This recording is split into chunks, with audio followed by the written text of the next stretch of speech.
Jose Manuel, many thanks, and thank you for joining us this afternoon for this presentation, which is in two parts. I will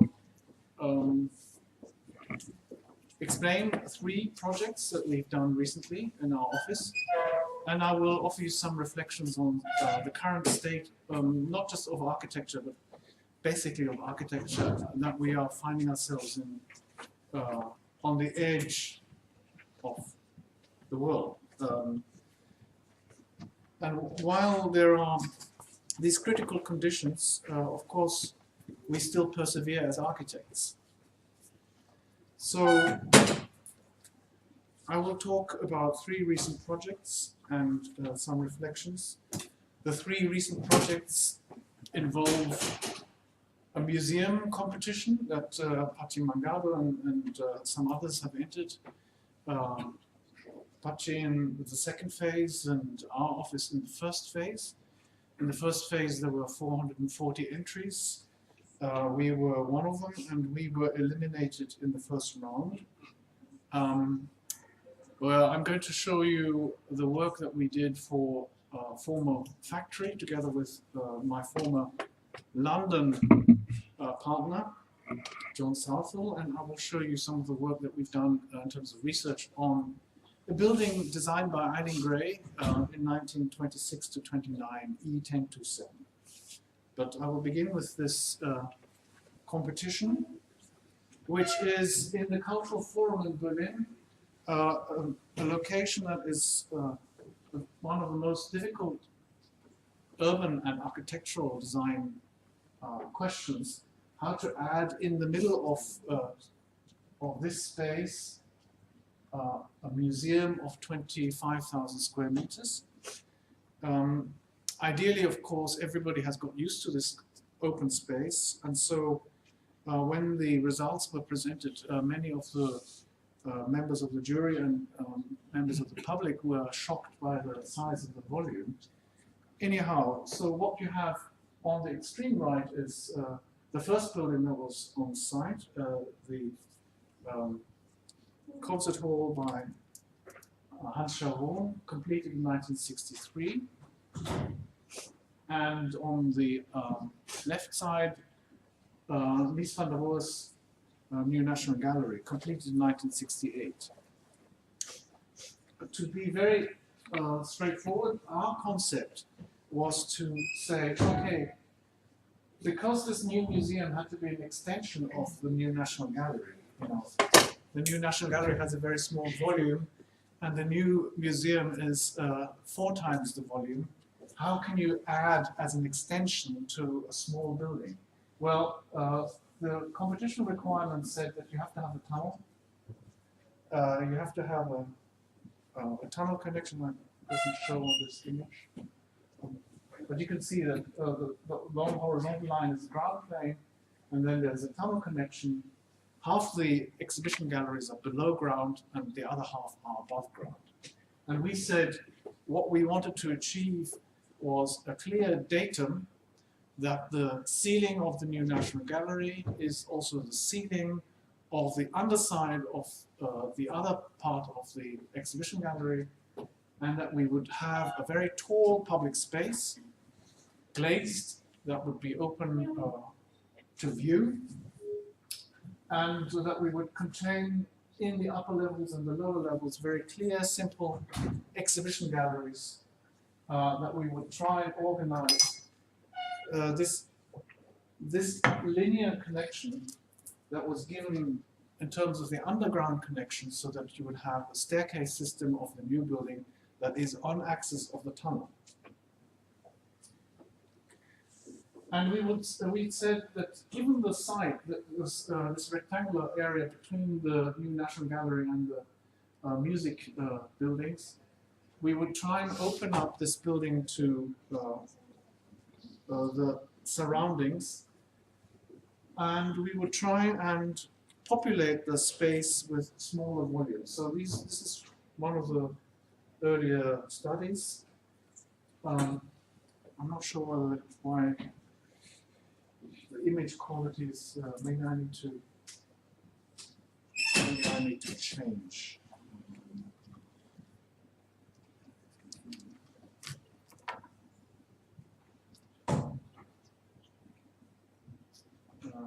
Don't know why the line thicknesses are not coming up.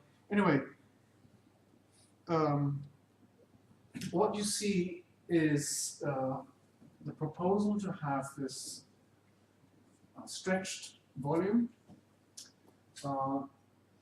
that divides a linear space, a very clear linear space, in front of the old church, which is the only historical building remaining, so that this becomes space focused on connecting to the Tiergarten and is facing the spire of the church, and this becomes an edge to that space. And then within this area here, we will have the three music buildings, an information pavilion, and taller volume for rehearsals for the Berlin Philharmonic Concert Hall, and another pavilion for cafe and reading space for the State Library here.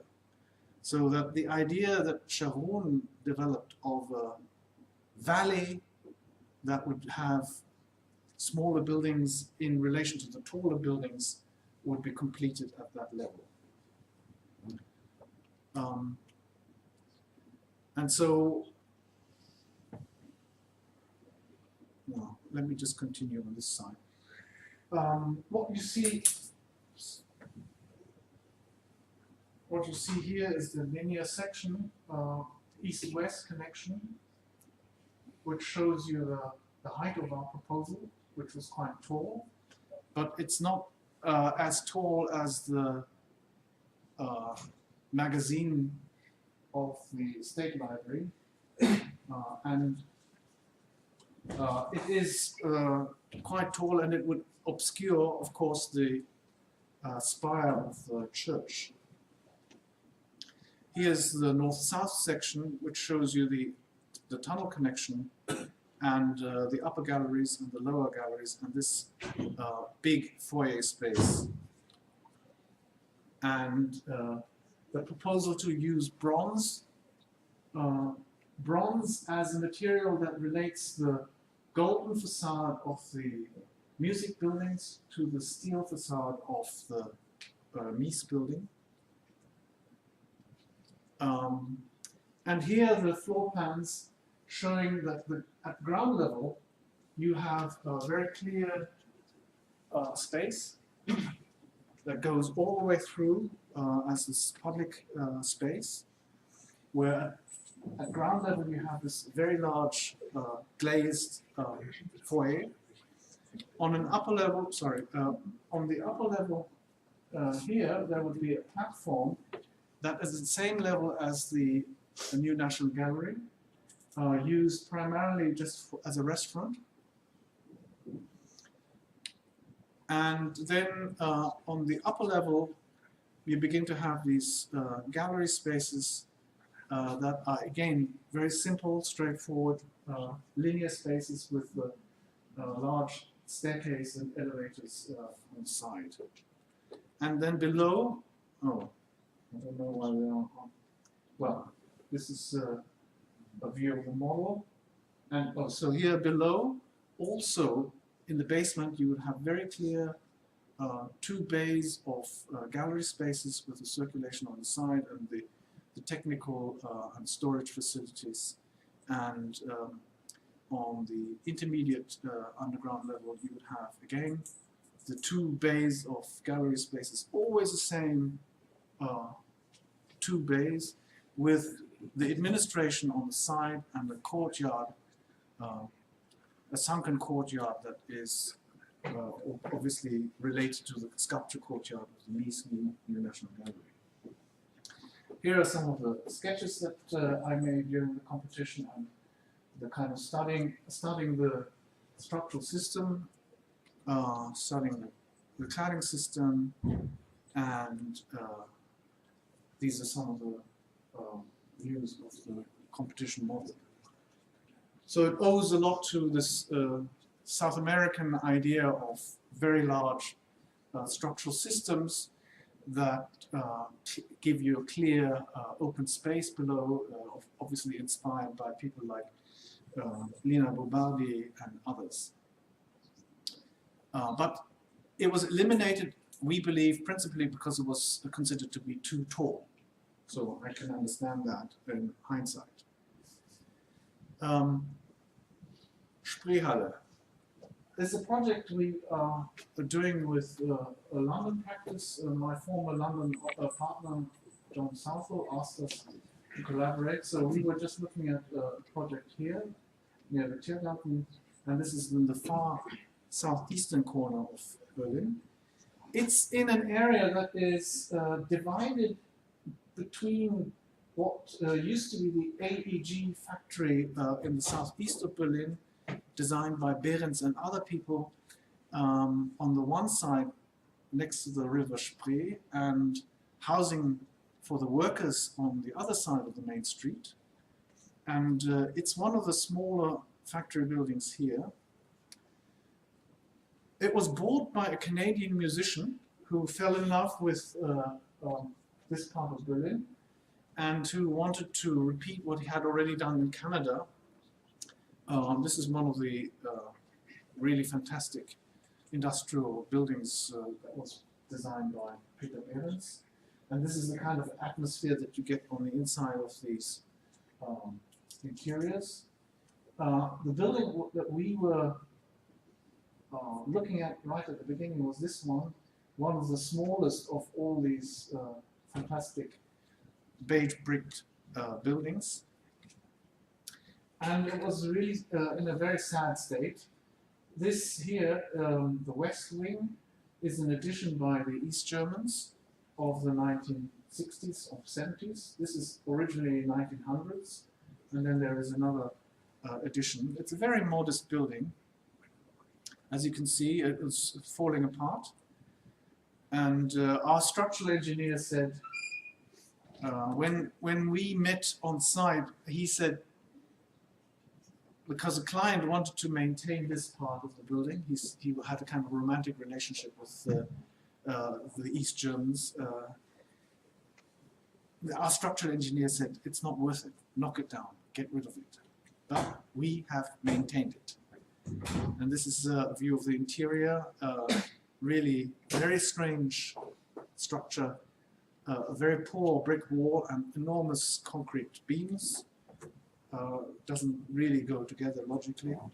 This is what it looked like before we started.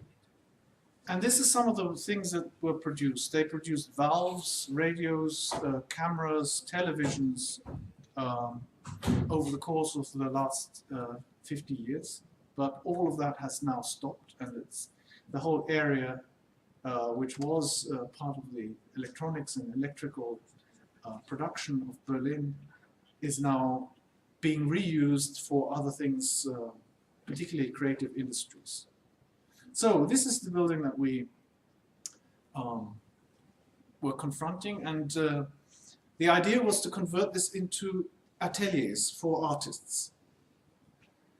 And the concept for this building was to say, okay, we'll take this structure and we'll turn it into, we'll add something to the West Wing, we'll add an entire tall, 5-meter tall atelier floor to this West Wing.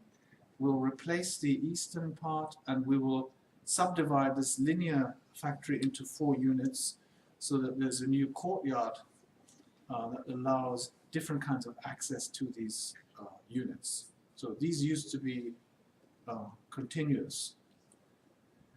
And that was the presentation we made to the council. We got basic approval. And this was the image produced for our client, how the interior could look after subdivision. So these are some of the technical drawings that we produced. What you see here in particular is a doubling of the floor structure. Because the client wanted to keep everything, we actually kept this old roof structure. but it shows you the additional volume on top. And so this is a very straightforward proposal, except that, of course, the transformation of this into 4 units on the east side and 8 units on the west side with 4 big halls in the middle has proven to be a very interesting mix for artists. So we have, based on the old structural system, a new subdivisions of this linear space that was the west wing into 8 units, somewhat haphazard because of the existing structural system. These are photographs before we, or just when we began, removing some of the brick walls that separated the 2 halls. We took away the old roof because that was made of wood and that was basically gone. We protected the steel. The existing steel was given a coating and repainted. So these are some of the images during construction.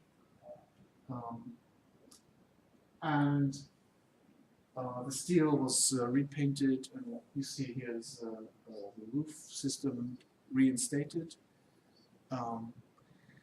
Then for the partitions in the west wing, we cut slots in the floors and cast new foundations, creating these partition walls and building new staircases. And so what we're going to hand over to the client is this kind of raw space that is used by the artists for them to complete. They can decide where they want to have their atelier, where they want to have their office, etc. So these show you some of the current images of the building. These are some early photographs of the addition to the west wing and the new roof, the new skylights, etc. So it's working within the existing building, trying to maintain as much of the character as possible, but giving it a new lease of life by a new typological subdivision. And there will be this big balcony facing east that gives you a view over the river Spree. And here's our client, Brian Adams, the Canadian musician, and my partner, Barbara, and my former office partner, London, John Southall. So this was one of the ceremonies that we do in Germany when the building's covered, the roof is finished. We have the so-called topping out ceremony. So on E1027, this is a project with which I've been involved over many, many years. It's been fueled by an interest in the work of Eileen Gray, who designed this house in 1926, and it was finished in 1929. These are some of the very cryptical drawings that she published, and the building was in very bad conditions during the 1980s and 1990s. I won't recount the whole dramatic story, but it was renovated on the outside by a French architect in 2008, but he didn't do any of the interior. E1027 is surrounded by bar, which was constructed in the 1930s, and Le Corbusier built a wooden cabinet next to it with his little studio that he built. And then also in the 1950s, this residence for students of architecture was built according to the designs of Le Corbusier. So Le Corbusier spent a lot of time here, and he was also inside the building on the invitation of Jean Badovici, who was the owner of the building. But what I want to focus on is not so much the history of the very tense relationship between Le Corbusier and Eileen Gray.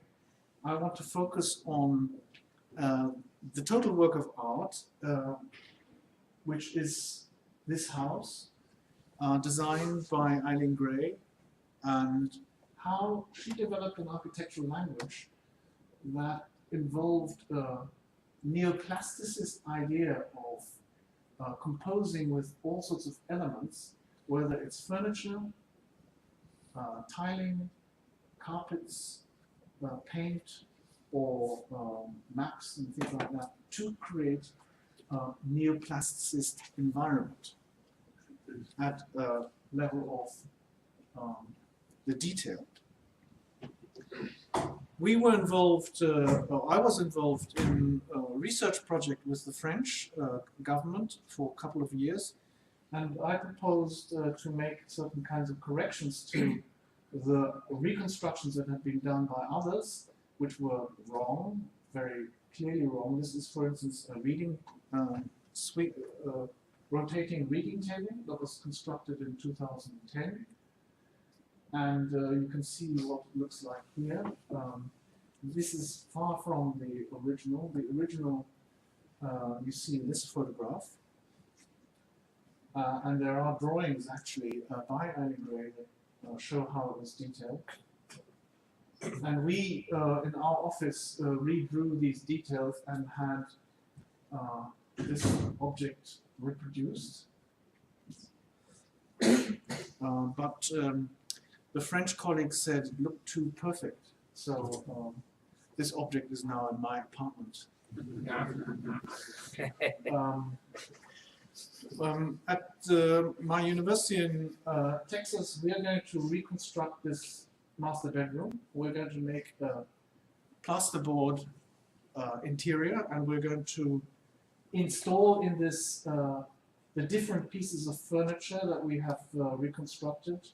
The bed, the headboard, these wardrobes, the filing cabinet, this lighting system, the drafting table, the coiffeuse, and these mirrors, this support here, and this double folding bedside table.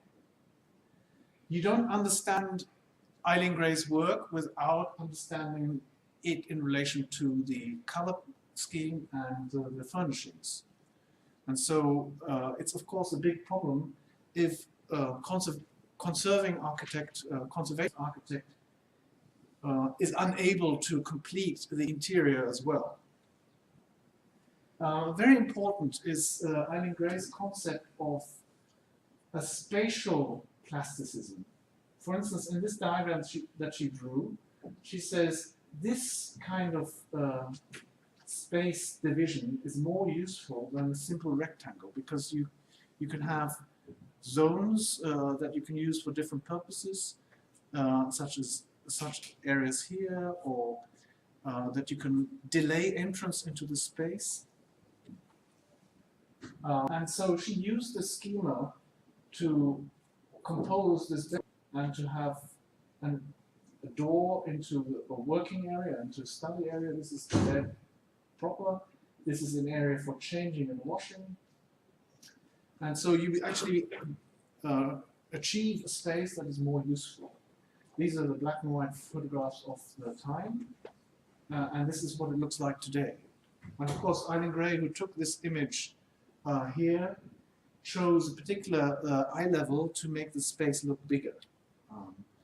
This is at normal eye level, and of course the bed, which the current owners placed inside it, is completely incorrect.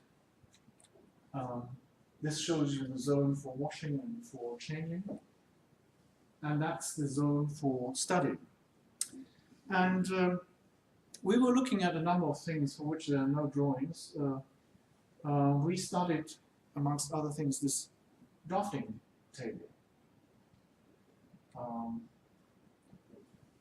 Oh, and we also started the color scheme on the inside and came up with this very interesting range of colors that she used. But to look at this image. This is the only image that exists of this table. There are no technical drawings and no sketches, nothing. This is the only thing we have.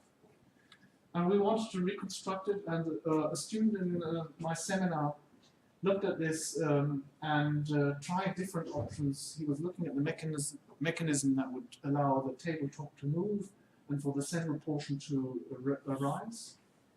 And we were working for 16 weeks and we didn't find a solution. But what he found out was that this table is not a symmetric table.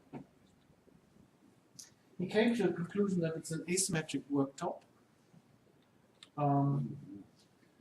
And we developed the geometry around it, and finally we came up with a mechanism that would actually work. Another student has taken on the completion of the mechanism and the construction of this object. So we're actually going to make this. These are Rhino drawings, fantastic what you can do these days. Right? I mean, the kind of simulation of reality is pretty impressive. And that shows you the mechanism of the underside. I won't go into the detail, but only to say that it's absolutely brilliant. It's minimal. It's so smart. Yeah, it's pretty amazing. In this image, you can see the coiffeuse. This is the vertical cupboard, which looks rather simple and straightforward. This is the current furnishing of our colleagues in France. They obviously have never looked at this image, which shows you the mirror on the other side and the light here. You know, I mean, a simple look at a photograph would tell them this is incorrect, but no, they have done this. This is the coiffeuse, so it has two doors, a number of drawers, and we have completed a set of documents that would allow us to construct this object. It is a fantastic piece, made with an aluminum skin, cork-covered fronts to the drawers, painted interior, glass, etc. So, yeah, and the details are simply fantastic. Here, this is one of the three images that we have of the double folding bedside table.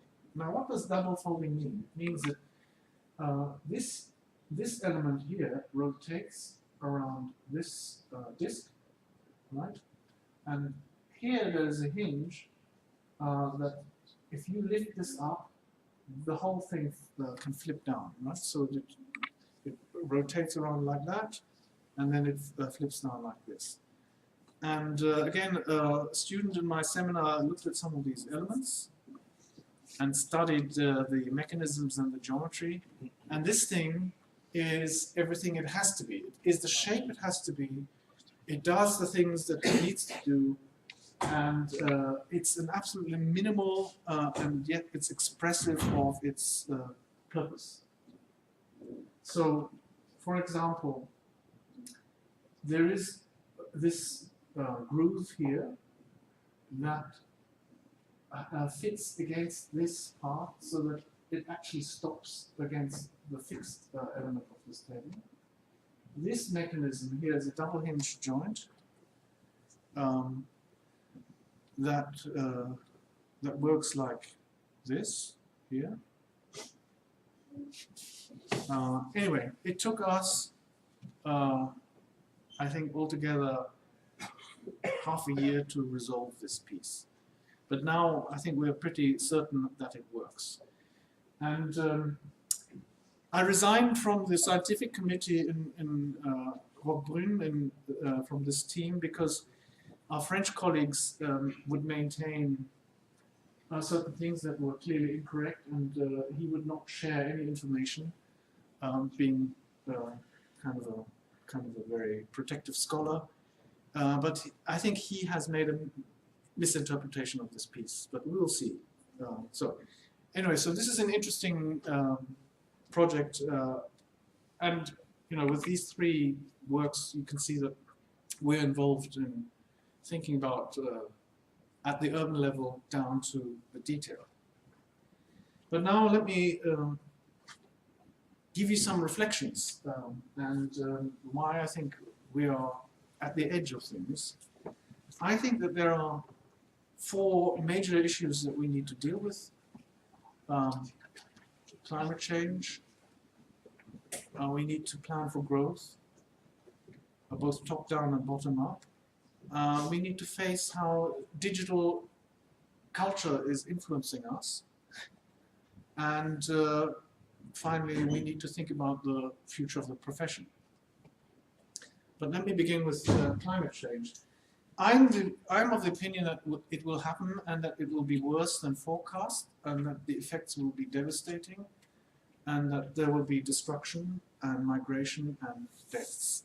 This sounds very negative, but I think if we don't confront this, what I think will be inevitable facts, then I think we are fooling ourselves. I also believe that any actions that will be undertaken will be too late. But in the end, the world will deal with it. Now, when I say the world will deal with it, I'm not including, or I am including humanity, but humanity will, of course, be one of the sufferers. But the world itself will adapt. You all know how the ice cap has been melting dramatically. There are dramatic influences on agriculture and therefore on pressures for people to find other places to live. We know that coastal lines across the world are endangered. In New York, even the Museum of Modern Art undertook an exhibition on the impact of rising sea levels and what needs to be done. New York was hit by Sandy, hurricane, some years ago, and the effects of these hurricanes are devastating. So, you know, I mean, we have a president in the United States who has appointed a director who, to the Environmental Protection Agency who doesn't believe in climate change. Right? So that's what I mean by the world on edge. We have people who deny facts, like the president of the United States.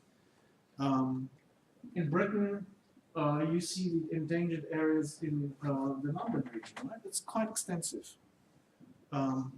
Not even speaking about the Netherlands and other places, right? The Netherlands are seriously endangered. Anyway, these are the facts. Climate change will happen. We need to deal with it. Planning for growth. One of the facts is that by 2050, nearly 70% of the world will live in cities.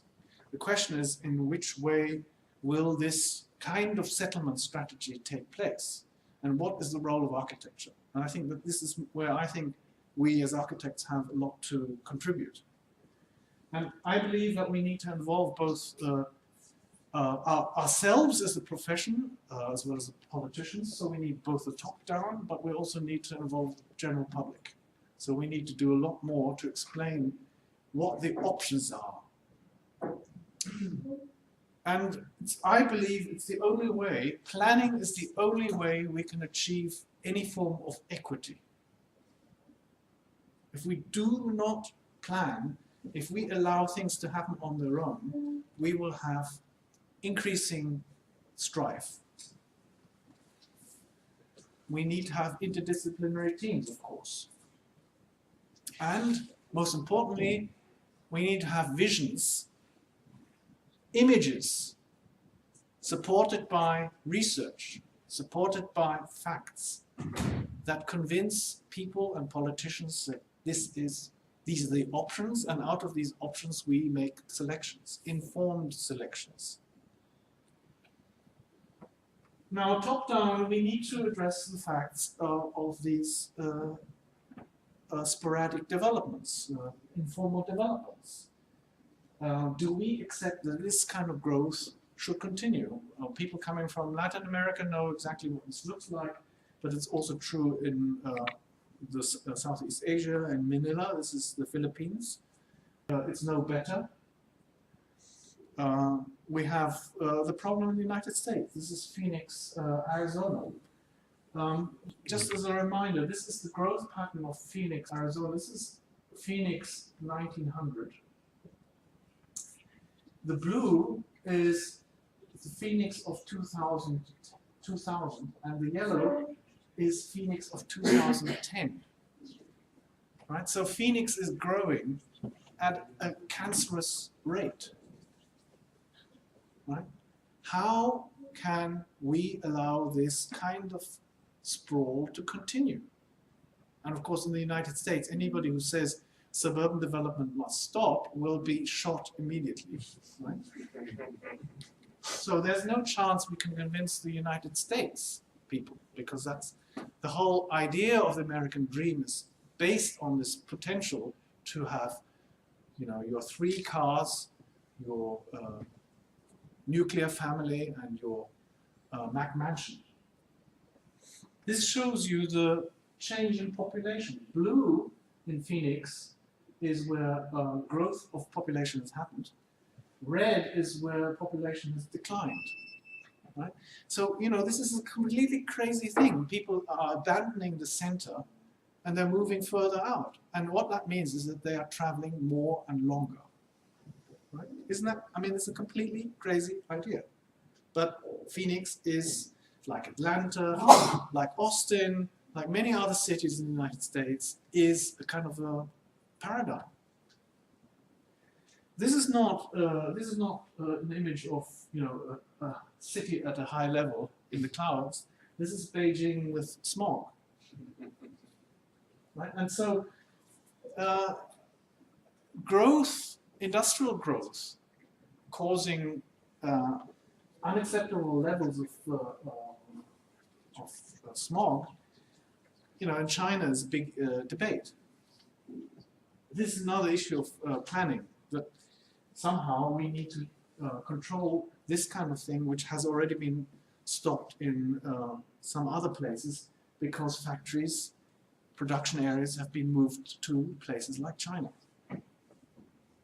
So bottom up, and while the title of the lecture is paying homage to the Ecuadorian office of Al Borde, Al Borde has shown that you can involve yourself at the local level, at the immediate level of those people who need things. Here, a fishing village on the coast of Ecuador who needed a school, and they teamed up with locals, built this structure, and provided them with what they didn't have before. Right? And this structure cost $50. When Al Borde asked the village how much money you had, you know, the answer was $50. And they built this for $50. Now you can say this is not a model for the profession. Well, I'm saying it is an alternative model for the profession. In Ecuador, this I'm chairman of a foundation that gave Al Borde a 20,000 euro prize for being a kind of a pioneering office.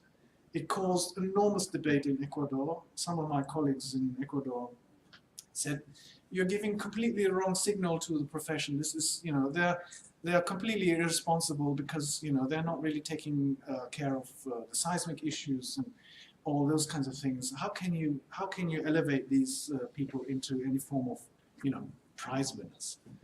Well, we believe that they are doing important work, and that their approach is opening our eyes to the need for and the possibility for design quality at low price. Here is a proposal for a kind of a catalog of elements that they've installed for the German pavilion in the Biennale in Latin America. Or here for the Biennale in Venice last year, they showed how much money per square meter laid out in coins in these sacks these different projects cost. A very interesting expression of the relation between cost and quality. So I think Al Borde are making an important contribution to the debate about where we as architects can actually make a contribution. All of you will have been introduced to building information modeling. But I think it means more than just the convenience. It means, in the end, more control and more surveillance. It means This is Banksy in London. It means there is a system that is very good for large practices who maintain that the old model, this kind of interaction between different participants in the building processes, that somehow we all have access to a 3D information system, and that we are each equivalent participants in this process. I think this is an illusion. I believe it's in the end benefits bureaucracy, and the worst aspect of BIM will be when you, as professionals, want to enter competitions, because you will be asked, since when you have been using BIM, and they will be using this qualification as a way to cut you out. It will be costly and very exclusive, because every year you will have to update the programs. And the most expensive part of BIM is the idea that you have this three-dimensional model, right? And then when you've got certain components which are clashing with others, the so-called clash predictor, that is the most important, most expensive part of the software, right? The thing that you really need is the most expensive part. So the promise of 3D BIM is, okay, you can make a model and you can animate, etc. 4D is that you can, you know, when you order certain components, where they are in the manufacturing process, when they will come onto the site, and so on. 5D is when you can actually do a cost analysis, and you can go down to the sizes of the rebars, blah blah. 6 is when you can do an energy analysis, and you can track the sustainability in it. 7 is when you hand over to the client, and you can do life cycle analysis, and ultimately you can have little microchips in individual building components, and these microchips will feed back information into the 3D model, telling you that the prediction that the services engineer made about the energy consumption are actually taking place. So you can see what that leads to, right? It leads to a kind of a scientific bent, kind of a scientific technological distortion of what the building process is about. It's not about design quality at all. This is the kind of monster that you will get on your screen, and it's an illusion of cost control and of schedule control. That's at least my view. And my view is that it's the end of architecture. Now, this is very dramatic, I know, but that's my view. And smart homes. That your refrigerator tells you, or doesn't even need to tell you, that you no longer have any eggs, you no longer have any milk, because automatically it orders it from a supermarket, and that these things will be flown to your home with a drone, right? I mean, this is the idea of smart houses, smart homes, smart cities, right? All your desires will already be, Google and all these other, Amazon already know what you need. So you don't even need to think. You don't need to get out of bed. But everything is connected, right? BIM means that everything is connected. That everything that you do and everything that you've handed over to the client is already connected. This is what I mean by surveillance, increased surveillance.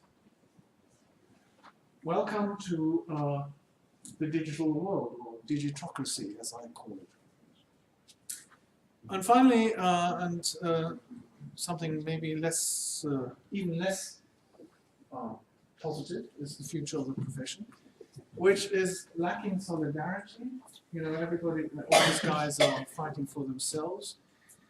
We don't have any more fee scales. In Germany, the European Union has taken the German Chamber of Architects to court. The fee scales that we used to have are going to be eliminated. I don't believe that we have had many ethical standards in the past. but you know, there was a belief in the idea of truth and the idea of values. I don't believe that that is the case anymore. We don't have any qualitative standards, right? I mean, some people believe that good buildings come from people, good people, and all problems can be solved by good design. But you know of Frank Gehry's statement, 98% of what gets built today is shit. I think he's right. I think he really is right. You know, as architects, we're only involved in a very, very small percentage of what gets built. The majority of buildings are not built by architects. And that's a question to future generations, whether that should be the case. You know, with all the deregulation, I believe that we should actually increase regulation. We should make sure that everything that gets built is of a high quality and is of a lasting quality. And not the other way around, that we eliminate architects from the whole process. So we are seeing the end of chambers of architects, which at the same time is an interesting position to be, right? So all those professionals who complained when we as a foundation, the Schelling Foundation, gave the prize to Al Borde, all those professionals will in the end be eliminated in their professional positions. And it will be people like Al Borde who are looking for new paths. So this is the world on edge. El Mundo Al Borde. So what's left? I believe we do have a task. I mentioned it in relation to planning of large structures. We have a duty to plan for growth, because growth is going to be inevitable, and we need to plan for climate change, and we need to plan for social equity. And if we don't do it, I don't think anybody else is going to do it. We are not going to have sociologists planning for equity, because they are not involved in the design of physical things. They're involved in the design of relationships, of rules, of regulations. And that is the project of the 21st century. It's to create a multicultural civic civilization. Because we are visionaries, because every society needs visions of their own futures, because a society without visions is a society without a future. And so that is, I think, where we need to place ourselves. We need to be conversant with top-down and bottom-up at the same time. We need to be the people who moderate processes and who provide future options, images, visions. And it's us who need to bring together the expertise of other fields, and we need to intervene in these processes of finding the optimal solutions for the environments, for the societies that we work in. So that's my reflection for this lecture, and yeah, if you have any questions, please ask. Thank you.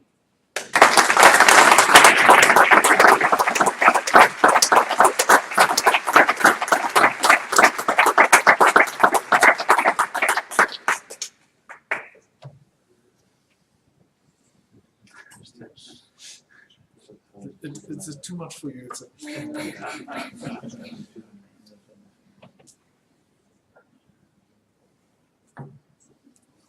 So do you think I was exaggerating with my title?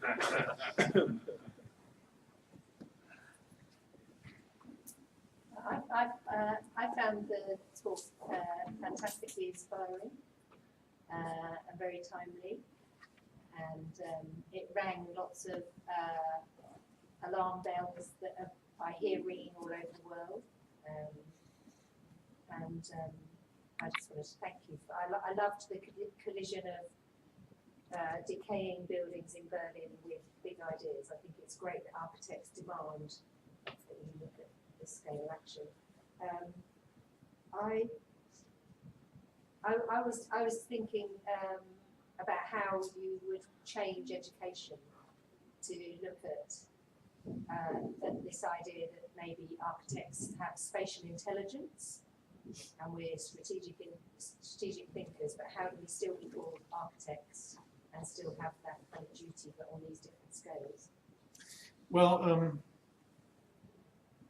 there are two studios that we've begun to formulate and to teach. The one is in Austin, where we are doing a 3-year investigation of the future of Berlin with the students in Texas. And when you hear the words students in Texas, they're actually people from all over the world. And some of the best students that I had in the first semester that looked at the future of Berlin, they came from, there was one team from a regional planner from Chicago and an urban designer from India. And they made a proposal for one neighborhood in Berlin, which was absolutely fantastic. It had all the critics at the final review riveting.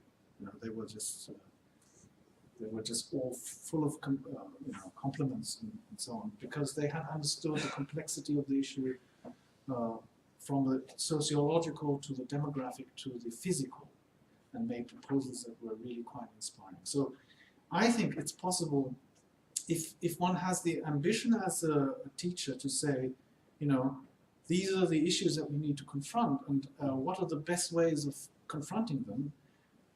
Can we draw on the expertise and the interests of the students and their relative lack of inhibition to maybe make some radical proposals? Then I think we can make a contribution to the discourse. And the idea is that after 3 years, we will present the results of the studios in exhibition in Berlin, and then we'll have a debate about, you know, what these proposals might mean for the city. So that's one thing. The other approach is what I've started teaching here in Pamplona, is to say, okay, you know, here we have a situation around the bull ring, for instance. It's less than ideal. What would you make out of it? If you had the possibility to change everything, you have to have a good reason for why you're doing it.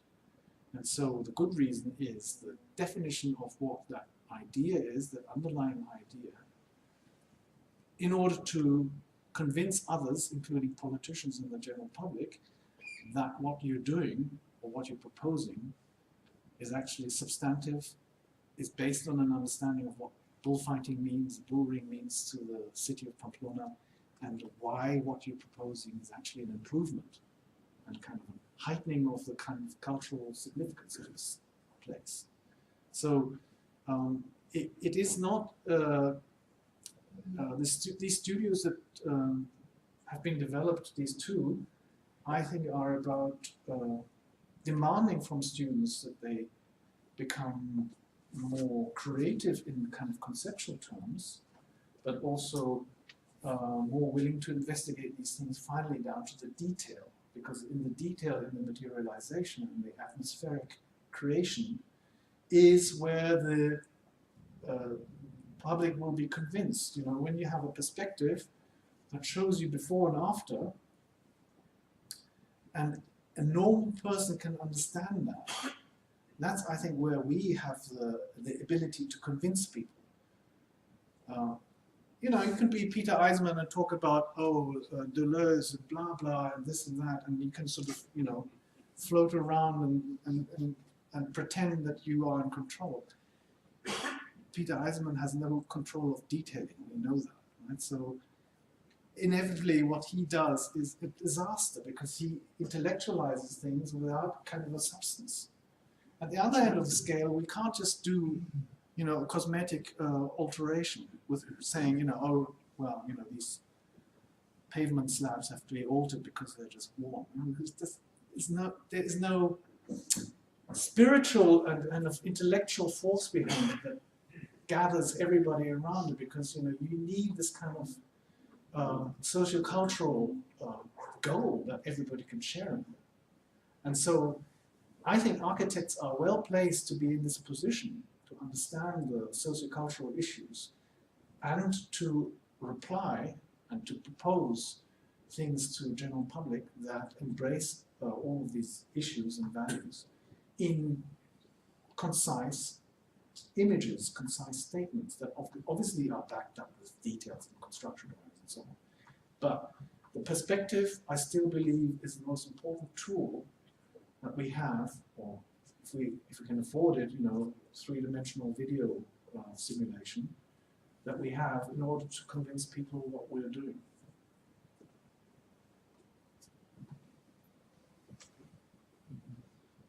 Any other questions? Lunch. Carlos, oh, there. I really like to lecture. Thank you very much, Wilfried, on delivering these facts, which are maybe not so clearly structured in our minds. What I wanted to ask you is, apart from your faith in education, which might be a good place to start changes, apart from these guerrilla type attempts from single architects to visualize and to present the problems to the general public and to politics, do you have in mind any other substantial action that we can do in order to arrive to a certain platform where this civilization in the 21st century would be possible? Well, of course there are, and you know, it depends on the individual biography.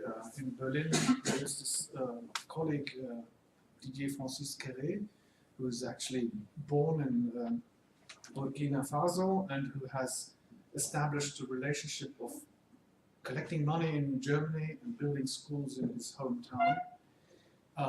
You know, this kind of unique situation, but there have been lots of architects from Anne Heringer and other colleagues who have done exactly that, who said, you know, we need to do something about the improvement of the quality of life through architecture in these third world countries. So that's, you know, that's another social commitment. And Andres Lepik and others have documented this very well in exhibitions and publications. That kind of intervention by architects, because they've flown in a way, right? And they've made it a topic that is very personal. It wasn't requested. That is an approach which you call guerrilla tactic. You know, it's kind of a top-down but bottom-up at the same time. So that's one level of intervention. The other level of intervention is what we have seen in Berlin during the time when there was no social housing built, or no housing built at all. A certain kind of middle-class group of people got together and formed so-called building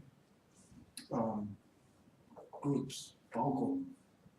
And they produced housing schemes that were of credible quality, architectural and typological quality. In the absence of a state activity, I think that has been very, very helpful to liberate our minds from the old typologies. You know, the kind of existence minimum, the kind of minimal existence for social housing. So I think that there are different options that you can see across the world for people to actually become real and to build things, even in very rich and saturated cultures such as Germany. Right? The interventions and the kind of imagination, I don't believe is limited to any form of, or to any area of society or global society. So I'm hopeful from that point of view, but it's not the quantities. You know, we need quantities. We need tens of thousands of new forms of living and dwelling. Right? In Germany, we're still talking in terms of housing, which is an old Charter of Athens modernist division of functional programs. Right? What we need is a much more flexible way of living and working in smaller units that are affordable and that can be built at a reasonable cost, but also have certain qualities. And so, you know, I think politics are behind, the architects are, we are avant-gardists in that sense, but we haven't reached political decisions sufficiently so that changes are made in the kind of legal framework in which we work. So we need to also work at that level. And that's hard work. Carlos. Well, just a brief question linked to the fact that we had the chance to visit your work together with Barbara, with your colleague, enjoying your